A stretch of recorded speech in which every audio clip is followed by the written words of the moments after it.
Aujourd'hui, je vous propose une petite vidéo hors série dérivée de mon travail de recherche sur Charles Duchossois et dédiée non pas à un personnage mais plutôt à une découverte scientifique, le LSD. Alors, je ne pense pas me tromper en disant que le LSD fait partie des drogues les plus connues du grand public, au même titre que l'alcool et le cannabis. Pourtant, c'est sûrement une des drogues avec le plus de légendes urbaines à son sujet, et justement, cette vidéo va tenter d'en démonter quelques-unes.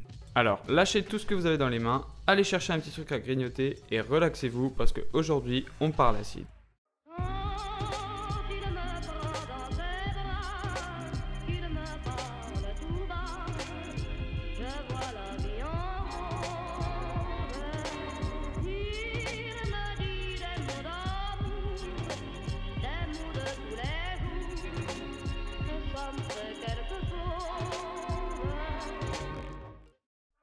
Pour commencer, une des légendes les plus tenaces est que beaucoup de gens assimilent le LSD à un acide au sens chimique du terme.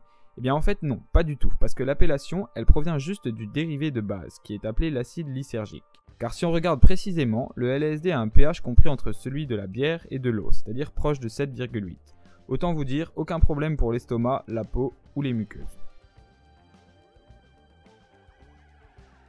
La seconde légende est directement dérivée de la première. En effet, étant donné que beaucoup de gens considéraient le LSD comme acide, des rumeurs de dommages causés aux dents par les buvards ont commencé à être colportées. Cependant, comme on l'a vu précédemment, le LSD n'est pas du tout acide et ne peut donc pas causer de trous dans les dents ou l'estomac.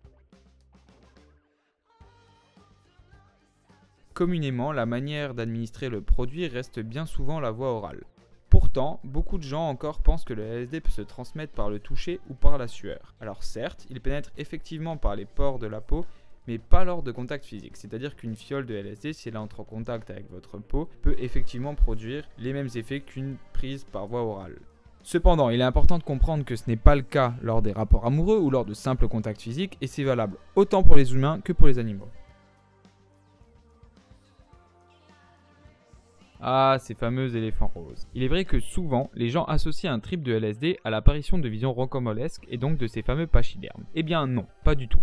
Certes, le produit va déformer les 5 sens, mais ne va pas engendrer des hallucinations au sens propre du terme. On parle plutôt d'illusions, avec déformation des couleurs ou des formes. Par exemple, il est possible d'entendre les sons avec des couleurs et inversement, de voir les couleurs avec des sons, ou encore de voir des motifs géométriques qui se déplacent, ou, surtout en milieu naturel, de voir la nature entre guillemets s'éveiller. Mais bien évidemment, on reste très loin des clichés propres aux hallucinations sous LSD. Là aussi, communément, on associe une prise de LSD à des actions stupides ou dangereuses. La défenestration en est un des exemples les plus parlants. Pourtant, il faut savoir que le LSD n'est pas du tout délirogène. Il y a beaucoup plus de chances de se retrouver au sol à ne plus bouger en cas de bad ou de trip très profond, plutôt que de faire n'importe quoi. Alors certes, si on a déjà des tendances délirogènes à la base, le LSD peut en faire ressortir certaines, et donc il est toujours possible qu'un accident arrive. Mais il faut savoir que ce n'est pas du tout la norme avec le produit. Mourir suite à une prise de LSD reste possible théoriquement, mais la quantité nécessaire est tellement énorme que j'ai plus de chances d'atteindre le milliard de vues sur YouTube que vous d'en détenir autant. Petit exemple, des tests ont été effectués sur des souris et il faut atteindre la dose de 12 mg pour entraîner un décès. Donc pour causer la mort d'un être humain, la quantité doit être encore plus haute et pour vous faire une idée, les doses moyennes en France sont comprises entre 80 et 120 microgrammes, soit 1000 fois moins que ce qui tue une souris. Autant dire que les overdoses mortelles sont plutôt rares, même si les risques psychiques, eux, existent bel et bien. Concernant la légende comme quoi il faudrait laisser le buvard sous la langue pour qu'il agisse correctement, on peut dire que cette dernière est carrément fausse. En fait, il est même plus prudent d'avaler le buvard car cela évite de tomber sur d'autres produits plus néfastes qui, eux, demandent effectivement à être laissés sous la langue sous peine de ne pas agir. Donc pas de souci avec le LSD qui marchera tout aussi bien dans l'estomac que sous la langue.